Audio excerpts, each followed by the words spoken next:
ሰላም ጤና ይስጥልኝ እንደምን ሰንብታችኋል የተከበራችሁ ተመልካቾቻችን ሳምንታዊ የመገናኛ ብዙሃን ዳሰሳ መርሃ ግብርን ይዘን ቀርበናል የዛሬ መርሃ ግብር አሰናድተን ወደ እናንተ ማድረሱ በኩል ቀሲስ ልሳነ ጽድቅና ሄኖክ አብረናችሁ ቆይታ እናደርጋለን ካፍታ ቆይታ በኋላ መልሰን እንገናኛለን የአብሮነት ቆይታችሁ አይለየን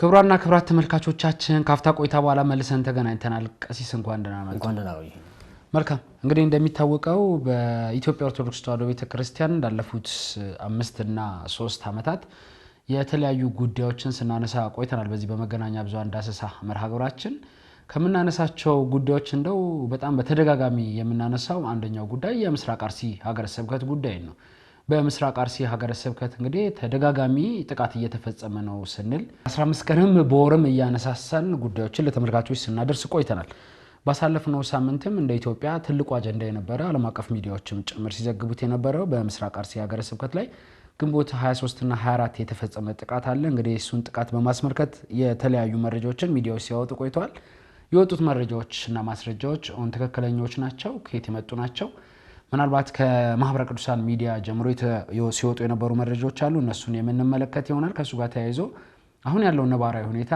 ምንድነው የሚመስለው የሚለው ለተመልካቾች እናደርሳለን ከዛ በማስከተል እንግዲህ ይሄው ጥቃትን በተመለከተ ከቅዱስነታቸው ጀምሮ በቤተክርስቲያን አባቶች በኩል የተለያዩ መግለጫዎች ሲሰጡ ቆይተዋል እንደዚሁም ደግሞ መንግስትን በመወከል የተለያዩ አካላት መግለጫዎችን ሲያወጡ ቆይተዋል በእነዚህ በሁለቱ መግለጫዎች መካከል ያሉ ልዩነቶች ምንድናቸው በተለይ በቅዱስ ቤተክርስቲያን አባቶች በኩል እየተሰጡ ያሉ መግለጫዎች የመግለጫዎቹ ውጤት ምንድነው የሚመስለው ወይ ደግሞ ፍላጎቱ ምንድነው የሚመስለው እየተሰጡ ያሉ ምላሾችሳ ምንድናቸው የሚለውን ሁለቱን በማናጸር የምናይ ይሆናል እንደዚሁም እንግዲህ በብፁዕ ስራ አስኪያጅና እንደዚሁም በቅዱስ ሲኖዶስ ዋና ጸሐፊ በብፁዓን አባቶች በኩል የተመራ አንድ ልዑክ ከሰላም ሚኒስቴርና ከኦሮሚያ ክልላዊ መንግስት ከፍተኛ የሥራ ኃላፊዎች ጋር ውይይት አድርጓል በዚሁ በምስራቅ አርሲ ሀገረ ስብከት ጉዳይ ላይ ማለት ነው ምናልባት በሁለቱም አካላት በኩል የተነሱ ልዩ ጉዳዮች አሉ እንደዚሁም የተወሰዱ የቤት ስራዎች አሉ እነዚህ የቤት ስራዎች ምንድናቸው የሚለውን የሚፈትሽ ነው የሚሆነው በስተመጨረሻ በሃይማኖት ላይ የሚፈጸም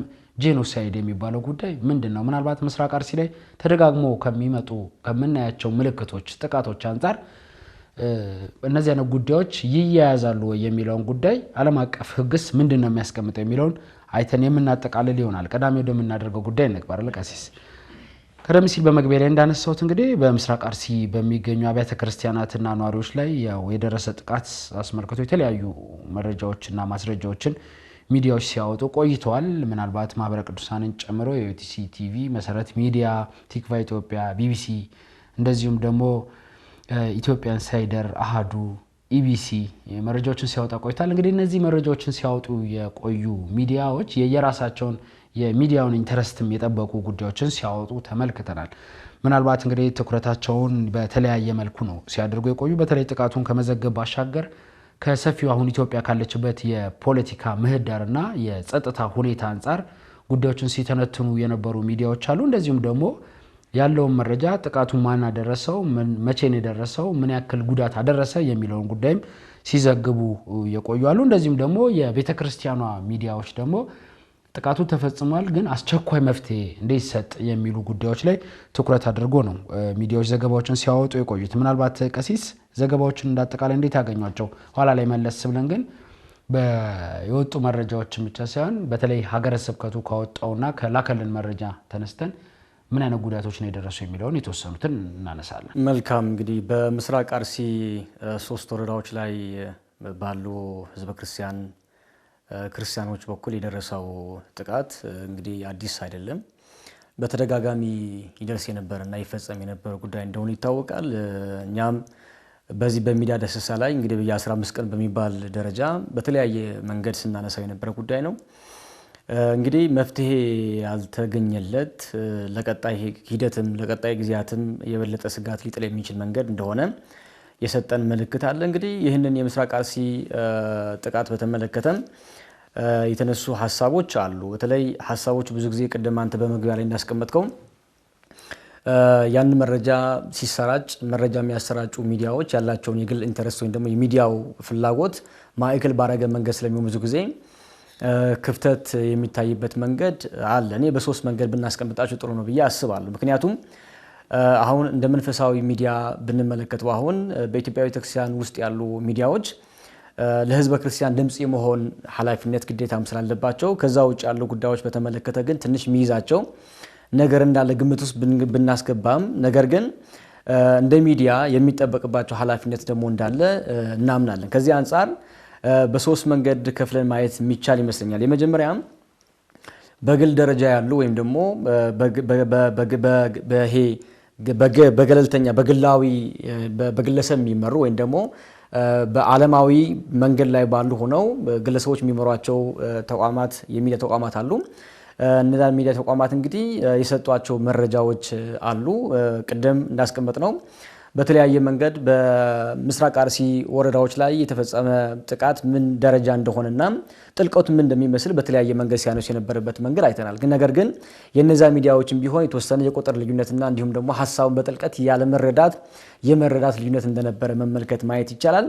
በሁለተኛ ደግሞ የምናየው በመንግስት በኩል የሚመሩ ወይም በመንግስታዊ መዋቅር በኩል የሚመሩ ሚዲያዎች ናቸው። እነዚህ ሚዲያዎች ደግሞ ያው ማዕከል የሚያደርገው ሌላ ፍላጎት ስለሚኖር ያንን ከቁጥር ጋር ተያይዞ ከጊዜ ጋር ተያይዞ እንዲሁም ደግሞ ከፍላጎት ጋር ተያይዞ ግልጽ ያልሆኑ ሐሳቦች በተደጋጋሚ ሲቀርቡ የሰማንበት መንገድ ነበረ። በኋላ በዝርዝር ስለምናቀርበው ብዬ ነው። ሶስተኛ ደግሞ መንፈሳዊ ሚዲያዎች ናቸው። መንፈሳዊ ሚዲያዎች እንግዲህ ቅድም በመግቢያ ሐሳብ ላይ ለማስቀመጥ እንደሞከርነው ትልቁ ዓላማቸው ለህዝበ ክርስቲያን ድምጽ መሆን ከመሆኑ አንፃር ይቀርቡ የነበሩ መረጃዎች አንዳንድ ሚዲያዎች ማህበረ ቅዱሳን ጨምሮ ጉዳዩ በሆነበት ጊዜ ብቻ ሳይሆን ቀደም ባለ ጊዜ ላይ ምን ያህል ስጋት እንደነበረ ሲቀርብ የነበረበት መንገድ ነው። እንደ አንድ ማሳያ የምናቀርበው በዚህ በሚዲያ ዳሰሳ ብቻ ይቀርብ የነበረ መንገድ ነው።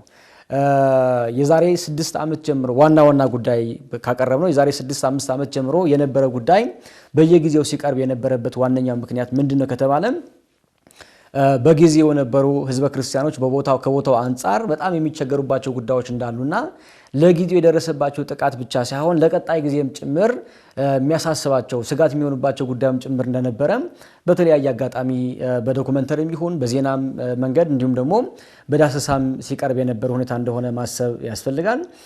በሌላ ግን ይቀርብ የነበረ ትችት ምንድነው ያንዳንድ መንፈሳዊ ሚዲያዎች ትልቁ ስራቸው መሆን የነበረበት ለህዝበ ክርስቲያን ቅድሚያ ድምጽ መሆን ቢሆንም ነገር ግን ያን ሲታይባቸው ደግሞ አልነበረም የሚል ሐሳብ ትችት ደግሞ ሲቀርብ እንደነበረ ያ ሁላችንም የሰማነው ያደመጥነው ያን መታረም ያለበት ይመስለኛል። እንግዲህ በዚህ በሚዲያ ዙሪያ ላይ የነበሩ ጉዳዮች ላይ በተመለከተ አንደኛ ጉዳይ ከዘርጋ ማያያዝ ሐሳብ ላይ ማዕከል ያደረጉ ሚዲያዎች አይቻለሁኝ። ማለት ጉዳዩ እምነታዊ አይደለም ማለት ይሄ ጥቃቱ እምነታዊ ሃይማኖታዊ አይደለም ከዘርጋ የተያያዘ ነው የሚል ሐሳብ ማዕከል የሚያደርጉ ሚዲያዎች የሰማንበት አጋጣሚ ነበረ። ከዛ ደግሞ በጣም የራቀና ነገርየው ትንሽ አሳሳቢ የሚያደርገው ደግሞ ከምርጫ አፈጻጸም ጋር በተያያዘ ወይም ደግሞ ከምርጫ ሂደት ጋር በተያያዘ ደግሞ የተፈጸመ ጉዳይ ነው። እንዲያው በጣም ያሳዝነው ምንድነው ቀደም ያለ ጊዜ ላይ የነበረ ጥቃት በካደ መንገድ አሁን ያለው ደግሞ የተፈጸመው ጥቃት ደግሞ ከምርጫ አፈጻጸም ጋር የምርጫ አፈጻጸም ደስተኛ ባለመሆንና እንዲሁም ደግሞ ፍላጎታቸው ቀና ባለመሆን ምክንያት የተፈጸመ ጉዳይ ነው እንጂ ከእምነት ጋር የሚያያዝ ሐሳብ አይደለም የሚል ጉዳይ እንዲንጸባረቅ ደግሞ የሰሩ ሚዲያዎችም እንደነበሩ ተመልክተናል አይተናል ነው።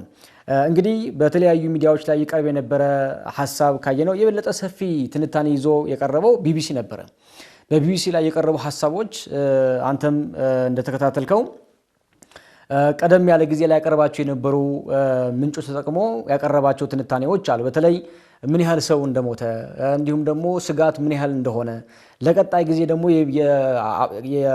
ጉዳት የደረሰባቸው ከሞት የተረፉ ክርስቲያኖች ለቀጣይ ጊዜ እንደ ስጋት የሚሆኑባቸው ነጥቦችን በተመለከተ ያቀረባቸው ጉዳዮች አሉ። እንግዲህ ጠቅለል ባለ መንገድ ካየነው በምስራቅ አርሲ ወረዳዎች ላይ የሞቱ ክርስቲያኖች ቢቢሲ 13 የሚል ቢያስቀምጥም ለቲክቫ ኢትዮጵያ ደግሞ ቃላቸው የሰጡ ምዕመናን ቁጥሩ ከ15 በላይ እንደሆነና ነገ ከነገ ወዲያ ጊዜው እየገፋ ሲሄድ ደግሞ የሟች ቁጥር ሊጨምር እንደሚችል ነው። ምክንያቱም በእርግጥ ከዚህ የቁጥር ጉዳይ ያው እንደዚህ አይነት ድንገታዊ የሆነ ጥቃት ስለሆነ የተፈጸመው አሁን የሞቱ ቁጥር በእኛም በደረሰን መረጃና ማስረጃ መሰረት እንግዲህ አካባቢ ላይ ከሚንቀሳቀሱ የቤተክርስቲያን አካላት የደረሰን መረጃ የሚያሳየው 13 እስካሁን የቀብር ስነ ስርዓታቸው እንደተፈጸመ ነው። እንደውም አንዱ አሁን ከአንድ ሰው ሬሳ ከ5 ቀን ከ4 ቀን በኋላ ነው በመከላከያ እገዛ የተነሳው ማለት ነው። ምናልባት እነዚህ ቁጥሮች ግን ያው ካሉ አሁን በስደት ውስጥ ካሉ ከዛ ከተፈናቀሉ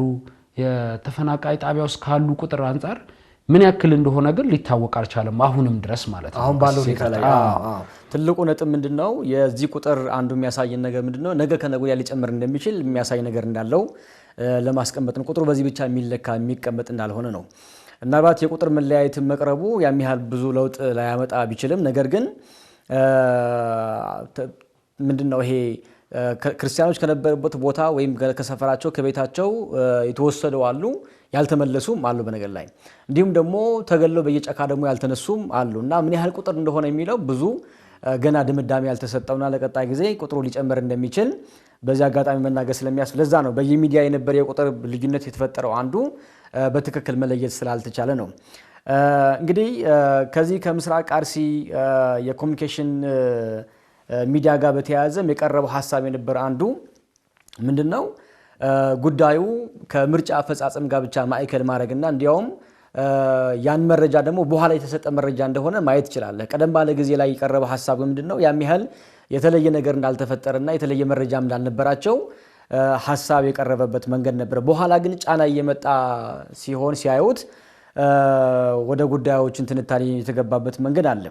ስለዚህ በየሚዲያ የቀረበ የነበረ ሐሳብ አብዛኛው ከተመለከተነው የተቋማቱ የግል ፍላጎታቸው ማዕከል የሚያደርግ እንደነበረ ማየት ይቻላል። ትልቁ ነገር ግን ምንድነው በዚህ በምስራቅ አርሲ ሀገረ ስብከት ላይ የሞቱ የተገደለው ክርስቲያኖች የደረሰባቸው ጥቃት በግምት ወይም ደግሞ በአጋጣሚ የተፈጠረ እንዳልሆነና ቀደም ያለ ጊዜ ተሰራበት የታቀደበት እንደሆነ በየሚዲያው ይቀርብ የነበረ ጉዳይ እንደሆነና እኛም ቀደም ባለ ጊዜ ላይ እናቀርባቸው የነበሩ መረጃዎች አንዱ እሱን ነው። ይህንን ጥቃት በተደጋጋሚ ጊዜ የሚፈጸም ጥቃት ድንገት የሚፈጸም አይደለም ወይም ደግሞ ሳይታሰብ ሳይታቀድ የሚፈጸም ጥቃት አይደለም፣ ታቅዶ በዓላማ የሚፈጸም ነው የሚል ሐሳብ ስናቀርብ የነበረ ነው። የተፈጸመው ጉዳይ ይህን እንደሆነ ማየት ያስፈልጋል። ከሚዲያዎቹ ላይ የቀረበው አንድ ሐሳብ እኛም በተደጋጋሚ ስናቀርብ የነበረ ጉዳይ አንዱ ምንድነው አሁንም እንደገና ስጋቱ የበለጠ እንደቀጠለ ነው።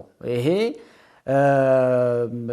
ድምጽ ሰተንበት ወይም ደግሞ ሐሳብ አቀርበንበት ብቻ የሚቆም ጉዳይ እንዳልሆነና በተደጋጋሚ በተለያየ መንገድ ሊሰራበት የሚችል መፍትሄም ዘለቄታዊ መፍትሄ የሚያስፈልገው እንደሆነ አለበለዚያ ግን ዘለቄታዊ መፍትሄ የማይሰጠው ከሆነ ግን ጥቃቱ የበለጠ ቁጥሩ እየጨመረ መንገዱም እየሰፋ ሊሄድ እንደሚችል በእነዚህ በዘገባዎች ላይ ያየነው አንዱ ሐሳብ ነበር። በኩል እንደመነሻ ሐሳብ በዚህ መንገድ አይቻለሁ። መልካም ቀሲስ፣ ያው የወጡ እንግዲህ በተለይ የቢቢሲ ሰፊ ሽፋን የሰጠው ዘገባ ነው እንግዲህ የተሰራው። ምናልባት እዛ ላይ የተነሱ የተለያዩ ጉዳዮች አሉ። ቀደም ሲል እርስዎ እንዳነሱት ከመንግስት አካላት ሲሰጡ የነበሩ ምላሾች አሉ። ጉዳዩ ምንም እንደተፈጠረ እንዳልሰሙ ምላሾች ሲሰጡ ነበረ። በጣም በሚያሳዝን ሁኔታ ቀሲስ፣ ያው የመንግስት አካላት ብቻ አይደለም የኛ የቤተክርስቲያን መዋቅር ውስጥ ቤተክርስቲያኗ ደሞዝ የምትከፍለው ቤተክርስቲያኗ ይሰራልኛል ብላ የቀጠረችው የቤተ ክህነት መዋቅር ውስጥ ያሉ የምስራቅ አርሲ ሀገረ ስብከት ስራ አስኪያጅም ጭምር ጉዳዩን ለማለባበስ የሄዱበት ርቀት ግን ፈጽሞ ልክ ያልሆነና መታረም ያለበት ነው ብለን ነው የምናምነው። ለቢቢሲ የሰጡትን መረጃ ለማጣራት እኛም በተደጋጋሚ ስልክ ደውለን ነበረ አሁናዊ ሁኔታዎችን ስናነሳ ማለት ነው። እዚህ ስቱዲዮ እስክንገባ ድረስ በጣም በተደጋጋሚ እኔ ራሴ በእጅ ስልካቸው ላይ ደውዬ ያለውኝ ስብሰባ ላይ ነው የሚሉት፣ ጸሎት ላይ ነው የሚሉት፣ ምላሽ ለመስጠት ፈጽሞ ፈቃደኝነት አይታይባቸውም። እንደውም የስልክ የኋላ ድምጾች የሚሰሙት የህፃናት የለቅሶ ድምጽ ይሰማል፣ ቤት ውስጥ እንዳሉ ያስታውቃል። ምናልባት ስብሰባ ላይ ነኝ በማለት ብቻ ከዚህ ማስረጃና መረጃ ከመስጠት መታቀብ ወይ ለሌሎች ሚዲያዎች የሚሰጡትን መረጃ ደግሞ ትክክለኛነቱ ማረጋገጥ አለባቸው ብለን ነው የምናምነው። ምክንያቱም የእርስ በርስ ግጭት ሲሉ ነው ለቢቢሲ የሰጡት መረጃ የሚያሳየው። ያም ብቻ አይደለም፣ እኛ እሳቸው በስራ አስኪያጅነት እዚህ ቦታ ላይ ተመድበው ከመምጣታቸው በፊት ስለ ምስራቅ አርሲ ሀገረ ስብከት ነባራዊ ሁኔታ ራሱ በሚገባ ያውቃሉ ወይ ጥያቄ አለን። ምክንያቱም የእርስ በርስ ግጭት ነው ወይ የምስራቅ አርሲ ምእመን አገልጋዮችን ቤተክርስቲያን እያወደመ ለሶስትና ለዚህ ለአራት ተከታታይ ዓመታት የመጣ ነገር ግጭት ነው ወይ ያሉት በምን መልኩ ነው? ማለት እሳቸው የደረሱበት የተለየ ጥናት ካለ ያንን ጥናት ለምንድን ነው ለቅዱስ ሲኖዶስ ያላቀረቡት? ምናልባት ይሄ ምላሽ ለመስጠት ተገደው ነው እንዴት ነው ሊሰጡ የቻሉት ቢቢሲ ላይ የሚለውን ጉዳይ ለማጣራት በሚመለከተው የቤተክርስቲያን አካላት ሲደወልላቸው ምላሽ ለመስጠት ፈቃደኛ አይደሉም። ሌሎች ሚዲያ ላይ ደግሞ የሚሰጡት ምላሽ ደግሞ ከእውነታ የራቀና የቅዱስ ቤተክርስቲያንን ተልእኮ በሚገባ ልክ እየተወጡ እንዳሉ ነው የሚያሳዩ መረጃዎችን ነው እየሰጡ ያሉትና ምናልባት ቀሲስ ቀደም ሲል ብዙ ነገሮችን አንስተዋል። ሚዲያዎች ላይ የተለያዩ ጉዳዮች ሲነሱ ነበር። በጣም በሚያሳዝን ሁኔታ በተለይ እና ኢቢሲ ሲያወጡት የነበረው የቅዱስ ቤተክርስቲያን እንግዲህ ትልቁ ቅዱስ ሲኖዶስ ቅዱስነታቸው የሰጡትን መግለጫዎች የተለያዩ የሚዲያ አካላት ሲዘግቡት ተመልክተናል። ኢቢሲ እሱን አልዘገበም። እሱን ሳይዘግብ በኦሮሚያ ክልል ኮሚኒኬሽን ቢሮ የተሰጠን መግለጫ ሲያስተላልፍ ተመልክተናል።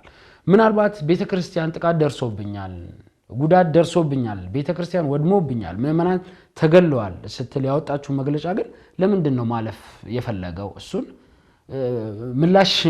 ምላሽ እንዲሰጠን አይደለም። ግን ምናልባት እንደዚህ አይነት ስራዎች ላይ የሚሳተፉ ባለሙያዎችም እንደ ጋዜጠኛም የጋዜጠኝነት ውስጥ እስካሉ ድረስ ሚዛናዊ የሆነ ስራ መስራት መቻል አለባቸው ብለን ነው የምናምነው። ምናልባት የክልሉ የጸጥታ ዘርፍ ኃላፊዎች እኮ በተደጋጋሚ ስልክ ስንደውልላቸው ስልክ ጆሮአችን ላይ እየዘጉ ምንም የተፈጠረ ነገር የለም ስም የማጠልሸት ስራ ነው የሚሰራው ሲሉ ነው የተደመጡትና ምናልባት እንደዚህ አይነት ጉዳዮችን እኔ ጠለቅ ብሎ ለማየት የመንግስት የሚዲያ አካላት እንግዲህ በመንግስት ድጋፍ የሚደረግላቸው ከሆነም እነዚህ የሚዲያ አካላት የማጣራት ስራ በሚገባው ሰርተው የሁለቱንም ድምጽ ቅዱስ ቤተክርስቲያንንም መዋቅሯን ተከትለው ድምጿን መስማት መቻል ያለባቸው ይመስለኛል። እንደ አጠቃላይ ግን ቀሲስ ያው የተለያዩ ብጅታዎች ስላሉ የተወሰኑ መረጃዎችን እጃችን ላይ ያሉትን አቅርበን በተለይ ሚዲያዎች ላይ የተለያዩ ሚዲያዎች ቀደም እንዳሉት የተለያየ ፍላጎትና ኢንተረስት አላቸው። ያንን ተከትለው ዘገባዎችን ይሰራሉ። ስለዚህ እነዛ ላይ ሲወጡ የነበሩ መረጃና ማስረጃዎች አሁን ላይ ራስ ኦርቶዶክሳውያንን ለሁለት እንዳይከፍሉ ጥንቃቄ መደረግ መቻል አለበት ብለን ነው የምናስበው። በተለይ እንደዚህ አይነት ጥቃቶች ሲፈጸሙ የሚወሰዱ መረጃዎችና ማስረጃዎች በጣም በጥንቃቄ መሆን መቻል አለባቸው። ከቁጥር ጋር ከምንጠቀማቸው ምስሎች ጋር የሚገናኙ ነገሮች እንደተመለከትነው ብዙ ጉዳዮች ሲነሱብን ቆይተዋል። ስለዚህ ከቁጥር ጋር ተያይዘው ያው መረጃዎች ሲወጡ ያንን ቁጥር የሚሰጠው አካል ራሱ ከዛ በስልክ የምናገኘው አካል ትክክለኛ የቤተክርስቲያን መዋቅር ውስጥ ያለ መሆን መቻል አለበት ብለን ነው የምናምነው። እንግዲህ የቅዱስ ቤተክርስቲያን አገልግሎትስ በድቁና ሲሳተፉ የነበሩ አንድ ወንድም የሰጡን መረጃ እንደሚያሳየው ከሆነ እስካሁን ምንም ከመንግስትም ከቤተክርስቲያን አካላትም ምንም ሰው መጥቶ አልጎበኘንም። መከላከያ አለ። ከዚህ በፊትም ሲፈጠሩ በነበሩ ነገሮች መከላከያ ለማረጋጋት ይመጣል። ከዛ በኋላ ግን መልሶ ሲወጣ ነው የምናየው የሚል ነገር ነው መረጃ ያደረሱን። ያን ብቻ አይደለም። ምናልባት እንግዲህ በ2016 በተፈጸመ ጥቃት ሙሉ ቤት ንብረታቸውን ያጡ ዘመድ ወዳጆቻቸውን ያጡ ሰዎች ተመልሰው አካባቢው ላይ ተረጋጋ ተብሎ መንግስትም ደግፏቸው ቤት ሰርተው ሲኖሩ የነበሩ አሁን ሙሉ ለሙሉ ድጋሚ ከብቶቻቸው የተወሰዱባቸው ንብረታቸው የተወረሰባቸው እንደዚሁም ደግሞ ቤታቸው ሙሉ ለሙሉ የተቃጠለባቸው አካላት በመጠለያ ጣቢያ ላይ ነው ያሉት። አሁን ላይ ለዕለት ጉርስ ምንም ልብስም የለንም ሲሉ ነው ድምጻቸውን እያሰሙ ያሉት። እንግዲህ ይሄን ድምጽ የሚሰሙ የቤተክርስቲያን አካላት በአስቸኳይ ሄደው ቢያንስ ለዕለት የሚሆን ጉርስና ልብስ እንዲያደርሱላቸው ነው። አሁንም ግን ስጋቶች እንዳሉና በመጠለያ ጣቢያ ላይ ሆነውም የመሳሪያ ድምጽ እንደሚሰሙ ነው የተናገሩት ማለት ነው ለጣቢያችን። ምናልባት ቀሲስ እነዚህ ጥቃቶች ከመፈጸማቸው በፊት ምልክቶች አልነበሩም ወይ ብለን ለጠየቅነው ጥያቄዎች ብዙ ምልክቶች ነበሩ።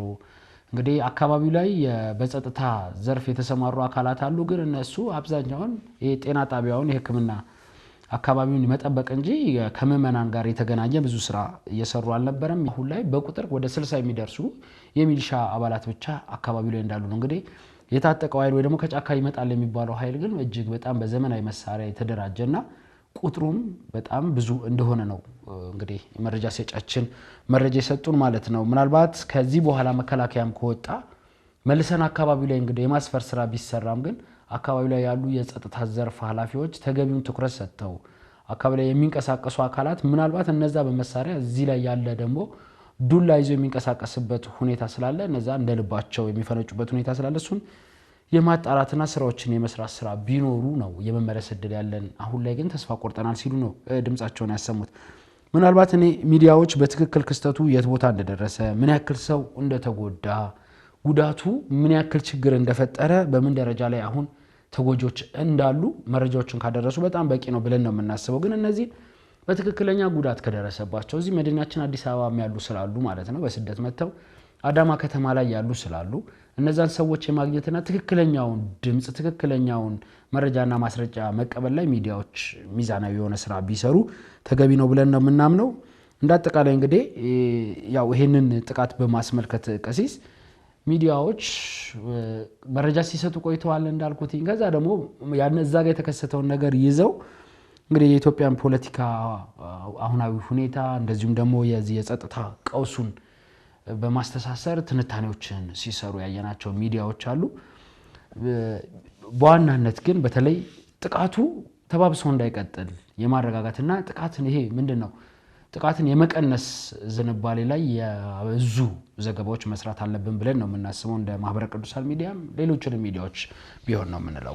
ምክንያቱም እነዚህ መረጃና ማስረጃዎች ሲቀርቡ ጥንቃቄ ካልተደረገባቸው እንደተመለከትነው የሚወጡ ማልበሻ የምንጠቀማቸው ፒክቸሮች ከሌላ ሀገረ ስብከትም ጭምር የመጡ ለበጎ ስራ የተሰሩ ስራዎችም እንደዚሁም ደግሞ አሁን ኤአይን በመጠቀምም የሚወጡ መረጃዎችና ማስረጃዎች አሉ። እሱም ቴክኖሎጂ መጠቀም ጥሩ ነው፣ ግን በአግባቡ ሲሆን በትክክለኛው አካባቢ ላይ ያሉ ሰዎች ጋር መድረስ ከቻለን ማስረጃዎችን መረጃዎችን በአግባቡ መቀበል እንችላለን እና ለዚህ ደግሞ የቤተ ክርስቲያን መዋቅር ውስጥ ሆነው እንደ ኢኦቲሲ እንደ ማህበረ ቅዱሳን ሚዲያ ያሉት ጋር መረጃዎችና ማስረጃዎች ስለሚኖሩ የሚዲያ አካላት ከኛ የሚወጡ ፒክቸሮችን ቢጠቀሙ ደግሞ ቢያንስ ትክክለኛ ድምጽን ማስተላለፍ እንችላለን ብለን ነው የምናስበው። እንዳጠቃላይ የሚያው ሚዲያ ላይ ያለንን ትዝብት ይሄን ያክል ካነሳንና አሁናዊ ሁኔታውን በዚህ ልክ ካወሳን ቀሲስ እንግዲህ ይሄ አሁናዊ ሁኔታ እዚህ ስቱዲዮ እስከገባን ድረስ የቀጠለ ነው እንዳልኩትኝ በስደት በየመጠለያ ጣቢያ ያሉ አባቶቻችን ደግሞ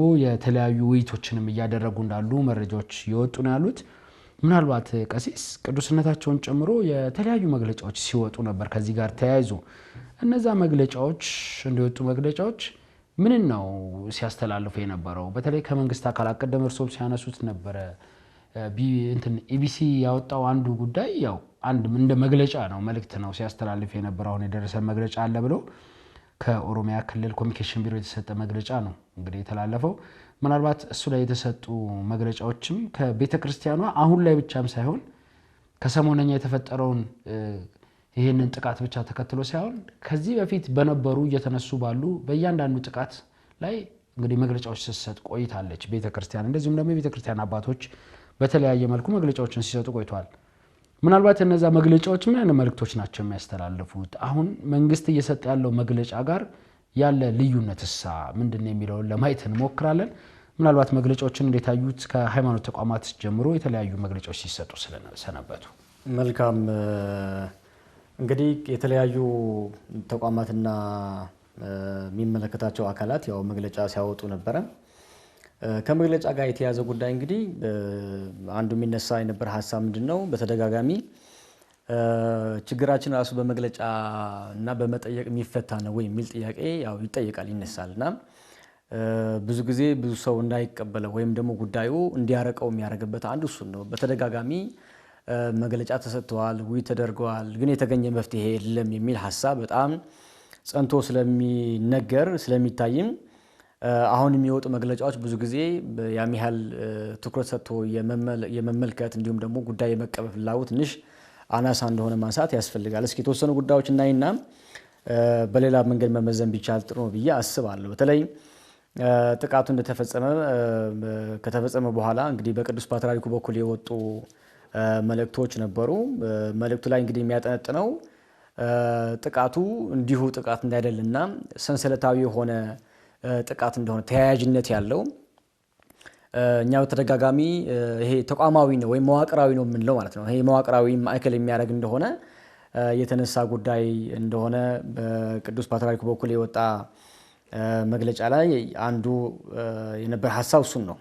እንዲያውም ቃል በቃል ምንድነው የጥቃት ሰንሰለት በማስቆም ወንጀለኞች ለሕግ ማቅረብ አለብን የሚል ጉዳይ ቀርቧል እና ያንን በተደጋጋሚ ቀርብ የነበረ ጉዳይ ነው። አሁንም ይሄ ጉዳይ እንደገና አሁንም በተፈጠረው ችግር ላይ ቀርቧል። እንደዚህ ጉዳዮች የሚቀርቡበት ምክንያት ምንድነው ከተባለ ቤተክርስቲያን እንግዲህ መንፈሳዊ ዓለም ከመሆኑ አንፃር ሀገራትን እንደሚመሩ መንግስታዊ መዋቅራት ወይም ደግሞ በኃላፊነት ላይ እንዳሉ የመንግስት ተቋማት የጦር መሳሪያ ማዕከል አድርጎ ሰላምን የማስጠበቅና እንዲሁም ደግሞ የቤተክርስቲያን ህልውና የማስጠበቅ እንቅስቃሴ የቤተክርስቲያን ድርሻ ስለማይሆን ብዙ ጊዜ ለዛ ነው ውይይቶች እንዲሁም ደግሞ ምክክር የሚል ሐሳብ የሚነሳ። ያ ማለት ግን እነዚህ ተቋማት ሀገር በሚመሩበት መንገድ ላይ ደግሞ ቤተክርስቲያን በተሟላ መንገድ ሐሳብ አስተያየት መስጠት የሚችልበት መንገድ የለም ማለት ግን እንዳልሆነ ማሰብ ያስፈልጋልና በተደጋጋሚ የሚፈጠሩ ችግሮችን ምንም እንኳን በመግለጫ መፍታት ባይቻልም አሁን በመጣንበት ልምድ እንዳየው ባይቻልም ነገር ግን ለቀጣይ ጊዜ ግን ዘለቄታዊ በሆነ መፍትሄ ስለሚያስፈልግ በቅዱስ ፓትርያርኩ በኩል የወጣ አንዱ ይህንን ጥቃት ማስቆም አማራጭ የሌለው መንገድ እንደሆነ የቀረበ መልእክት ነው። ሌላ እንግዲህ በብፁዕ ስራ አስኪያጁና እንዲሁም ደግሞ የቅዱስ ሲኖዶስ ጸሐፊ ሌሎችም አባቶች ማዕከል ባረገ መንገድ ላይ ደግሞ ከመንግስት አካላት ጋር የተደረገ ውይይት ነበር። እንግዲህ ከዛ በኋላ የዘገየ ቢሆንም እዛ ላይም ዘለቄታዊ መፍትሄ እንዲገኝ የተወሰኑ የጋራ ሐሳቦች አሉ ነው የሚለው። የተለየ ጉዳይ አልቀረበም። በርግጥ እዚህ ላይ እኔ አሁን ከዚህ ከግል ሚዲያ ውጪ ወይም ደግሞ በሚዲያ ከቀረቡ መረጃዎች ውጪ ባለፈ ቤተክርስቲያን እንደ ቤተክርስቲያን መዋቅርን ማዕከል አድርገው ውክልና ይዘው ከሚመለከተው አካል ጋር ውይይት የሚያደርጉ አባቶች፣ ወንድሞች፣ አገልጋዮች በተመለከተ የጠሩ ጉዳዮች መቅረብ አለባቸው ብዬ አስባለሁ። አይተው ከሆነ በተደጋጋሚ በተፈጠረብን ችግር የቀረቡ ውይይቶች ውጤት አልባ ናቸው። አንድ እኮ ያስገኘው ውጤት የለም። እንዲያውም የሚገርምህ ከዛ ከውይይቶች በኋላ የተፈጠሩ አደጋዎች፣ ጥቃቶች፣ ግድያዎች፣ ቃጠሎች እንዲያውም አይተው ከሆነ የበለጠ እንደ ማስፋፊያ ነበር እንዲያውም የበለጠ የሆነባቸው እና ከዛ አንፃር ምን ያህል ለውጥ ይመጣል ከተባለ በጣም አሳሳቢ ጉዳይ ነው የሚሆነው። ምክንያቱም ለሚመለከተው አካል ህልውናዬ እያከተመ ነው፣ እየተፈተንኩ ነው፣ ልጆቼ እየሞቱ ነው፣ ቤተክርስቲያን የምትሰራውን ሐዋርያዊ ተልእኮ ፈተና ውስጥ ገብቷል፣ የኢትዮጵያ ቤተክርስቲያን ምእመናን አማኞች ልጆቼ ተወልደው አድገው ሀብት ባፈሩበት ቦታ ላይ መኖር አልቻሉም የሚል ጉዳይ ለሚመለከተው አካል ሲቀርብ መፍትሄ የሚያስፈልገው ይመስለኛል። ምክንያቱም መንግስት ትልቁ ስራው ግዴታውም የሚሆነው ምንድነው? የነዋሪዎችን ሰላማዊ ደህንነት የማስጠበቅ ግዴታ አለበት። ይሄን ከእንትን ጋር የሚያዝ ማለት ይሄ ከውይይት ጋር የሚያዝ ጉዳይ ማለት ነው። ስለዚህ መንግስት ያን የማስጠበቅ ግዴታ እንዳለበት ማስታወስ ብቻ ሳይሆን ያንን የጊዜ ገደብ ወስዶ የሚጠበቅ የጋራ መፍትሄ ለማምጣትም ጭምር መሄድ እንዳለብን ነው የሚሰማኝ እንጂ ጉዳይ ብቻ አድርሶ መምጣት የሚሰማ ስሜት ብቻ ተናግረው መምጣት ያሚያህል መፍትሄ እንዳላመጣም በባለፈው 6 እና 5 ዓመታት ያየነው ጉዳይ እንደሆነ አስባለሁ። ትልቁ ነገር ግን እኔ በተለይ ከመንግስት አካላት ጋር የሚደረጉ ውይይቶች አይተው ከሆነ በተለይ ያለፉት 3-4 ያሁንም ጨምሮ ማለት ነው ውይይቶች የሚመለከተው አካል ጋር የሚደረጉ አልመሰሉኝም። እንደዛ አይደለም። ጉዳዩ ያለምንም ቅድመ ሁኔታ ሊወያይበት ሊመክርበት ከሚችል አካል ጋር የሚደረጉ ውይይቶች አይደሉም። ስለዚህ ያንን ራሱ በመንግስት በኩል ራሱ እየተሰጠ ያለው ምላሽ ምን ያህል ትንሽ ደከም እንዳለና አሳማኝም እንዳልሆነ ጭምር ማንሳት የሚያስፈልግ ነው ብዬ አምናለሁኝ። ከዚህ አንፃር የተደረጉ ውይይቶች አሉ፣ መግለጫዎች አሉ። ግን ውጤት አላቸው ወይ ካልከኝ ውጤት ያሚያህል የሚያስገኙ እንዳልሆነ ማሰብ የሚያስፈልግ ነው ብዬ አምናለሁ። ምክንያቱም እነዚህ ውይይቶች በህግ መጠየቅ ያለባቸው የመንግስት አካላትም ቢሆን በህግ የማያስጠይቁ ከሆነ እነዚህ ውይይቶችና መግለጫዎች በህግ መጠየቅ ያለባቸው ኃላፊዎችን በህግ የማያስጠይቁ ከሆነ የምእመናን ወይም ደግሞ የነዋሪዎችን የህልውና ደረጃ የሚፈታተኑ አካላትን ወደ ህግ ማቅረብ የማይችሉ ውይይቶች ከሆኑ ምንም ትርጉም የለው ማለት ነው። አሁን በመጣንበት መንገድ ደግሞ እንዳየነው ከሆነ ያሚያህል ለውጥ ያመጣ ነገር እንደሌለ እናስባለን። በተለይ የሚመለከተው አካል በኃላፊነት በቦታ ሲቀመጥ ያንን ጉዳይ ማስፈጸም ካልቻለ ያለበት መንገድ መልቀቅ ነው። በቃ 2-3 የለውም። ያ ቦታን ፈልጎት ቦታን በሚመለከተው በማይመለከተው አካል ከተቀበለ በኋላ ግን አስፈላጊ የሚባል ቅድመ ጥንቃቄ ያለማድረግ ለሚመለከተው አካል ሪፖርት ያለማቅረብ እንዲሁም ደግሞ ከተጠያቂነት ራስን ማሸሽ አስፈላጊ አይደለም። ይሄ መስተካከል መታረም ያለበት ጉዳይ ነው ብዬ ማስበው ነኝ። ለዚህ ነው ባለፈው ላይ የብፁዓን አባቶች የሀገረ ስብከት ሽግሽግ ሲደረግ አንዱ ያቀረበው ሐሳብ የነበር እሱ ነው። የምስራቅ አርሲ ሀገረ ስብከት በሊቀ ጳጳስ መቀየር ብቻ የሚፈታ ችግር አይደለም ብለን ነበር። የሆነም ይሄን ነው። ብፁዕ አቡነ ገሌ እዛ ነበረው። ብፁዕ አቡነ ገሌ ደግሞ እንደገና ቀይረው ማምጣቱ ያሚያህል ለውጥ አያመጣም። ችግሩ መዋቅራዊ ችግር ነው ያለው። ስለዚህ ችግሩ ለመፍታት ጊዜ ወስዶ ቤት ዘግቶ መወያየት ያስፈልጋል። ሁሉ ነገር በእርግጥ በአደባባይ አይነገርም አይደለ? ስለዚህ እንደ ቤትም ጊዜ ወስዶ መወያየት መመካከር ያስፈልጋል ብዬ ማስቦ ነኝ። እንግዲህ ያለፈው ጊዜ ላይ አይተህ ከሆነ በተለይ ደግሞ ይሄ 7-8 ዓመት ወዲህ ደግሞ አይተህ ከሆነ የሚፈጠሩ አጠቃላይ ችግሮች ሁሉ ለመፍታት የሄድንበት ርቀት መግለጫ መስጠትና ለሚመለከተው አካል ደብዳቤ መጻፍ ነው። ገፋ ቢል ደግሞ ውይይት ነው። አሁን በዚህ ተመልከት ምን ያህል ነው ለውጥ ያመጣ ካልከኝ አንድም እንኳን ያመጣ ለውጥ የለም። ለውጥ ካላመጣልን ለውጥ ሊያመጣ የሚችል ስራ መስራት ደግሞ ያስፈልጋል ማለት ነው። ስለዚህ ጉዳዩ በሌላ መንገድ መመልከት ማየት የሚያስፈልግ እንደሆነ አስባለሁና በቦታው ላይ የተፈጠሩ ጉዳዮችን እንመካድ በጣም ኢሰብአዊነትና ነውር እንደሆነ ማሰብ አለብን ብዬ አምናለሁኝ። ሌሎች ጉዳዮች ከመጨረሻ አጀንዳ ጋር አክላለሁኝ። መልካም ቀሲስ ብዙ ነገሮችን አንስተዋል።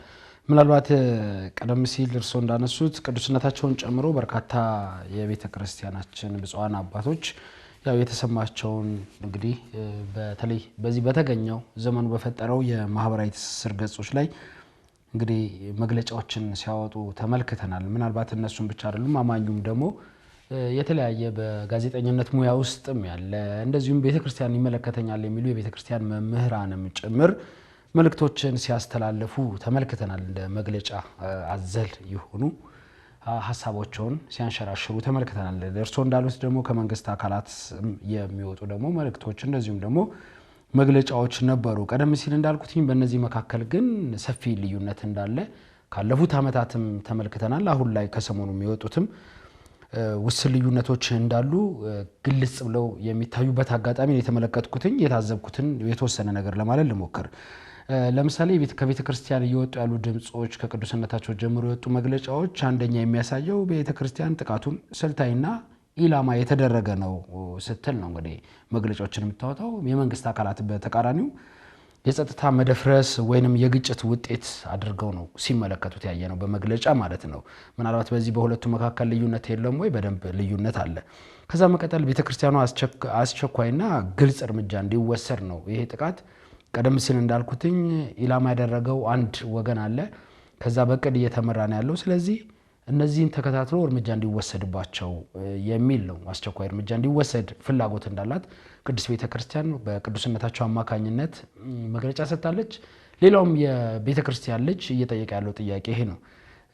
መንግስት ከበኋላ ላይ በተደረጉ ውይይቶችም አሁን እንግዲህ ቀደም ሲል ከሰላም ሚኒስቴር ከክልሉ የኮሚኒኬሽን ቢሮ እንደዚሁም የጸጥታ ዘርፍ ኃላፊዎች ጋር በሚደረጉ እንግዲህ ውይይቶች ላለፉት ጊዜያቶች ስናይ የነበረው አጣሪ ቡድን መምረጥ፣ ይሄ ቡድን ማደራጀት ነው የሚባለው፣ ማዋቀር፣ ከዛ በኋላ ምርመራ ማካሄድ፣ ሪፖርት ይዞ እንዲመጣ ማድረግ፣ ሪፖርት መቀበል የሚል ነው ሂደት ነው ማለት ነው።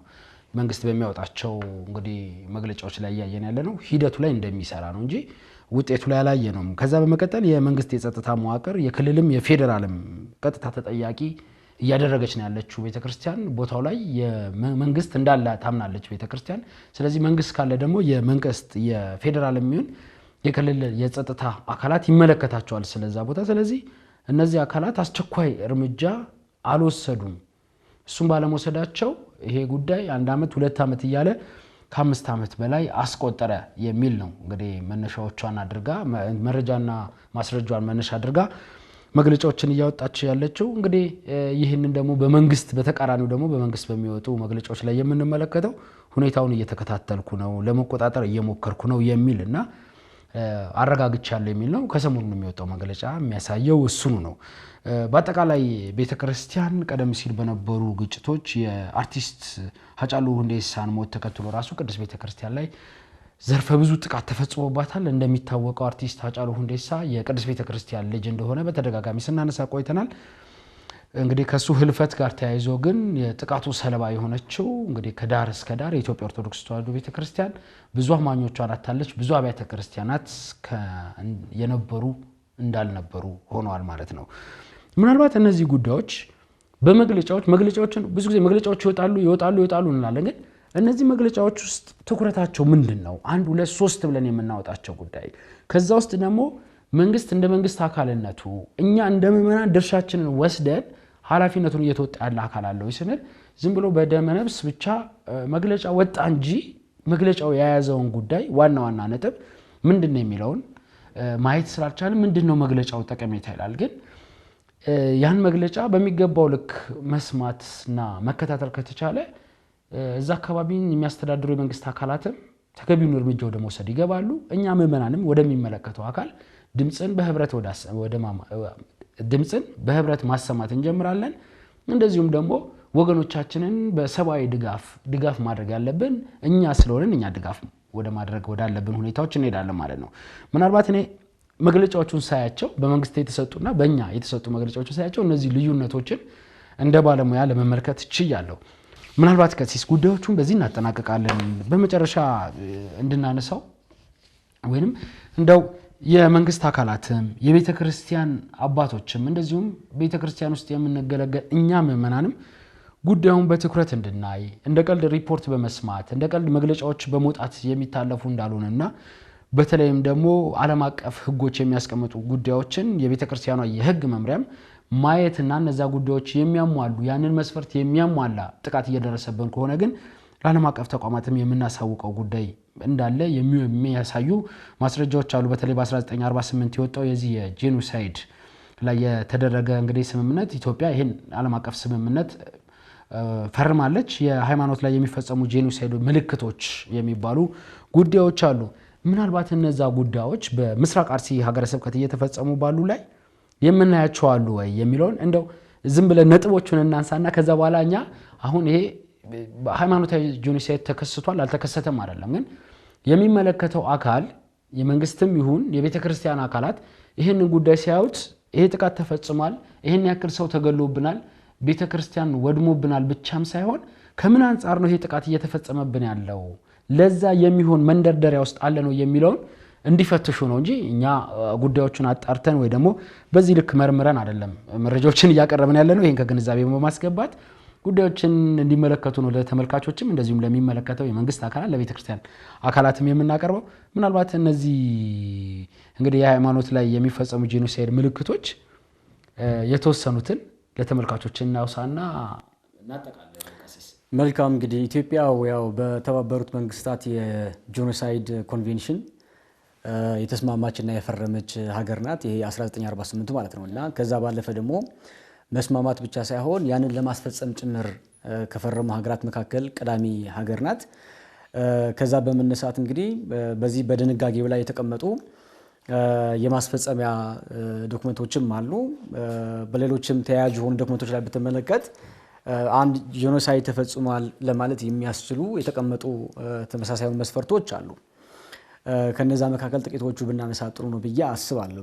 ምክንያቱም ይሄ በሃይማኖት ላይ የሚፈጸም ብዙ ጊዜ የሚሰጠው ስም ነው ጥቃት፣ ግድያ ብቻ እንደዚህ ነው ወይም ደግሞ ግጭት የሚል ነው ስያሜ የዳቦ ስም የመስጠት ልምዶች አሉና በትክክል እየጎዳን ያለው አንድ ችግሩ ምንድነው ከተባለ የሆነውን ጉዳይ በሆነበት መጠን አለማቅረብ ራሱ አንዱ የጥቃት ሰለባ የሆነበት መንገድ ነው ብዬ ነው የማምነው። ስለዚህ የተቸገርንባቸው ጉዳዮች አሉ፣ በጣም የተጠቃንባቸው ጉዳዮች አሉ። ግን ጥቃቱ በምን ደረጃ ነው የሚለው ግን ብዙ ጊዜ ሲቀርብ አታየውም። ጥቃት ነው፣ ምን አይነት ጥቃት ነው፣ ግድያ ነው፣ ምን አይነት ግድያ ነው የሚለው ግልጽ አይደለም እና ከዛ አንፃር የተቀመጡ ዓለም አቀፍ ድንጋጌዎች አሉ። ከዛ አንፃር ብናነሳው ጥሩ ነው ብዬ አስባለሁ። ግን ራሱ ጄኖሳይድ የሚለው ራሱ ዶክመንቱ ራሱ ሲፈታው የ1948 የጋራ ስምምነቱ አንድ ብሔር፣ ዘር፣ ጎሳ ወይም ሃይማኖታዊ ቡድን በሙሉ ወይም በከፊል ለማጥፋት በእቅድ የሚፈጸም ወንጀል ነው የሚል ሰፊ የሆነ ሐሳብ ያለው ነው እና ከዚህ አንፃር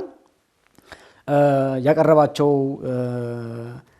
ምልክቶች ዓለም አቀፍ ህጋዊ መስፈርቶች አሉ። አንደኛው የጥላቻ ቅስቀሳ የሚል ነው እና አንድ ሃይማኖታዊ የሚመለከተው ተቋም እንደ ጠላት ወይም ደግሞ እንደ አደጋ ማቅረብ የጥላቻና የአልባልታ ንግግሮችን ማሰራጨት ይሄ በአይሲሲፒአር ላይ አንቀጽ 20 ላይ የቀረበ አንዱ እንደ መስፈርት ነው የሚቀርብ እንደሆነ ማየት ያስፈልጋል ብዬ አስባለሁ። ይሄ በተደጋጋሚ ሲሆን የነበረና የምንመለከተው ጉዳይ ነው።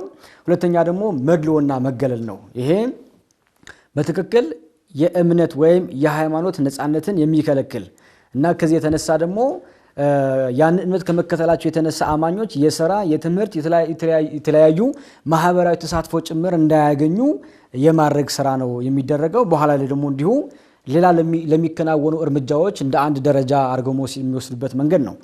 ሶስተኛ እንግዲህ የአምልኮ ቦታዎችን ማጥፋት የሚል የቀረበ አንድ ማዕቀፍ ነው፣ መስፈርት ነው። ይሄ ስርዓት አምልኮ የሚፈጸምባቸው ቦታዎችን በከፊልም በሙሉም ማውደም፣ ማፍረስ የሚል ነው። ሌላ አራተኛ እንግዲህ መሪዎችን ማጥቃት የሚል ነው። ይሄ ካህናትን፣ መምህራንን፣ አገልጋዮችን ወይም ደግሞ እምነቱ በመሪነት ጋይድ በማድረግ ሊያስፋፉ የሚችሉ መሪዎችን ያንን የማጥቃት እንቅስቃሴ ማድረግ የሚል ነው። አምስተኛ እንግዲህ ማፈናቀልና ንብረት መውረስ የሚል ነው። እንግዲህ ሰዎች ከመኖሪያቸው ከቀያቸው ማባረር፣ ቤቶቻችን ንብረቶቻችን ሁሉ መውረስ ይሄ በዩኤን የጄኖሳይድ አደጋ መተንተኛ መርሃ ግብር ላይ የቀረበ አንዱ እንደሆነ መመልከት ይቻላል ነው እና በዚህ አደጋ ከተመለከት ነው ብዙ በተደጋጋሚ የሚደርሱ ጉዳዮች እንደሆኑ ማሰብ አስፈላጊ ነው ብለን እናምናለን። እንግዲህ ሌላ ስድስተኛ በኃይል እምነትን ማስቀየር ነው። እንግዲህ በተደጋጋሚ ስንሰማ እንደነበረ እምነታቸው መቀየር የሚችሉበት እድል ካለ መትረፍ የሚችሉበት መንገድም እንዳለ በተለያየ ቦታ ላይ ሲነገር ሲሰማ ሲደመጥ እንዳየነው ነው እና ይሄ እምነታቸው ካልቀየሩ በህይወታቸው ላይ አደጋ እንደሚመጣባቸው ማስፈራራት ወይም ደግሞ የሃይማኖታቸው ነፃነት የሚጥስ ድርጊትን መፈጸም በዚህ በኃይል እምነት ከማስቀየር ጋር ተያያዥነት ያለው ነው። መጨረሻ ደግሞ ያው የተደራጀ ግድያ የሚል ደግሞ የቀረበ ነው። ይሄ በተለይ 1948 የጄኖሳይድ ስምምነት አንቀጽ 2 ላይ የቀረበ ሐሳብ ነውና በዚህ አንቀጽ ላይ የአማኞቹ ወይም ደግሞ የዛ ቡድን አባላት መግደል፣ ከባድና አካላዊ የሚባል የስነ ልቦናዊ ጉዳት ማድረስ፣ ያንን ስብስብ ደግሞ እንዲጠፋ የሚያደርግ ሁኔታ መፍጠር፣ በቀጥታ ራሱ ባይቻል በተዘዋዋሪ ግን እንዲጠፋ ማድረግ፣ እንዲሁም ደግሞ የመውለድ አቅም የሚያግዱ እርምጃዎችን መውሰድ የሚል ነው። የሚገርምና እነዚህና መሰል ጉዳዮች ከተመለከተናቸው በኢትዮጵያ ቤተክርስቲያን ላይ የሚደርሱ ጥቃቶች ለዛ ነው በተደጋጋሚ ግድያ ነው ሲባል ምን አይነት ግድያ ነው የሚለው መብራራት አለበት ነው አይደል? እንዲሁም ደግሞ ጭፍጨፋ ነው ሲባል ምን አይነት ነው የሚለው መብራራት ያለበት ምን ነውና ከዚህ አንፃር ከዓለም አቀፍ ድንጋጌ አንፃር ጄኖሳይድን እነዚህ መስፈርቶችን ሊያሟሉ የሚችሉ እንቅስቃሴዎች እንዳሉ መመልከት ያስፈልጋል ነው። ትልቅ ጉዳይ ያቀረበበት ምክንያት ምንድነው? ቅድም ላይ በስብሰባ በውይይት በምክክር ጉዳዮች የሚፈቱበት እድል በጣም አናሳ የሆነ ስለመጣ በዓለም አቀፍ ደረጃ መጠየቅ ያለባቸው አካላት ለመጠየቅ አይደለ? ቤተክርስቲያኒቷ የምትታወቅ ተቋም ናት። እንደ ተቋም እንደ ስትራክቸር ካየ ነው አይደለ? ስለዚህ በሚመለከተው ደረጃ መጠየቅ የሚቻልበት እድል እንዲፈጠር በዚህ ጉዳዮች መሰረት አድርገን ሌሎች ድንጋጌዎችም አሉ መመልከትና ማየት አለብን ብለን እናስባለን። በተለይ ከኢትዮጵያ ቤተክርስቲያን መዋቅር አንፃር ደግሞ የሚያጠኑ አሁን ያለው ጉዳይ የሚያጠሩ አካላትም ዓለም አቀፍ የሆኑ መስፈርቶችም ጭምር ቢመለከቱ የበለጠ ውጤት ለማምጣት ምቹነት አለው ብለን እናስባለን። ይበቃናል ዛሬ ነው። መልካም ቀሲስ፣ ምናልባት ያው እነዚህ ጥቃቱ ከደረሰ በኋላ አጥኚ ቡድን ወደ አካባቢ ይላካል። አጥኚ ቡድን ይሄን ያክል ሰው ሞቷል፣ ይሄን ያክል ቤተክርስቲያን ጉዳት ደርሶበታል ብቻም ሳይሆን በዓለም አቀፍ በተለይ የዚህ የጄኖሳይድ ምልክቶች ውስጥ ያንን መስፈርት ያማከለ ውጤት ይዞ እንዲመጣ ነው ምኞታችን። ምክንያቱም እኛ እያለን ያለነው ተደጋጋሚ ቤተክርስቲያኗ እያለች ያለችው ተደጋጋሚ ጥቃቶች የቤተክርስቲያናን መዋቅር ሙሉ ለሙሉ ከዛ አካባቢ የማጥፋት ስልት ተዘርግቶ እየተሰራ ነው እያለን ያለነው። ምክንያቱም ይሄ ዓመት ከገባ እንኳን አሁን ወይ 3ኛ ወይ 4ኛ ነው አለ ቀሲስ ጥቃት ሲፈጸም። ስለዚህ እንደዚህ አይነት ጥቃቶች ሲፈጸሙ የምናይበትን መነጽር አስተካክለን እንድናይ የሚል ጉዳይ ለማንሳት ያክል ነው እነዚህን ምልክቶች እንግዲህ ለማንሳት የሞከርነው። በዚህም እናጠቃልላለን። ቀሲስ መልካም ክብራና ክብራት ተመልካቾቻችን ስትከታተሉት የነበረው የመገናኛ ብዙሃን ዳሰሳ መርሃ ግብራችን የዛሬ የተመለከታችሁትን ይመስል ነበር። የዛሬ መርሃ ግብር አሰናድተን ወደ እናንተ ማድረሱ በኩል ቀሲስ ልሳነ ጽድቅና እኔ ሄኖክ ደስ ያብረናችሁ ቆይታ አድርገናል። ሌሎች መርሃ ግብራት ወደ እናንተ መድረሳቸውን ይቀጥላሉ። ሰላም እግዚአብሔር ከሁላችን ጋር ይሁን።